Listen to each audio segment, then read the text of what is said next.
जळगाव जिल्ह्यात पोलिसांची अवैध शस्त्रांविरोधात धडक कारवाई.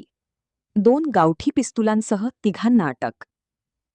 जळगाव जिल्ह्यात अवैध शस्त्र बाळगणाऱ्यांविरोधात पोलिसांनी मोठी कारवाई करत 2 स्वतंत्र घटनांमध्ये तिघांना अटक केली आहे. या कारवायांमध्ये 2 गावठी बनावटीची पिस्तुले आणि एक जिवंत काडतूस जप्त करण्यात आले असून संबंधित आरोपींविरोधात आर्म्ड ॲक्ट अंतर्गत गुन्हे दाखल करण्यात आले आहेत. धरणगाव पोलीस स्टेशनच्या हद्दीत 14 मे रोजी सायंकाळी 4:30 वाजेच्या सुमारास गिरणा नदी पात्रात एक इसम संशयास्पद हालचाली करत असल्याची माहिती पोलिसांना मिळाली होती.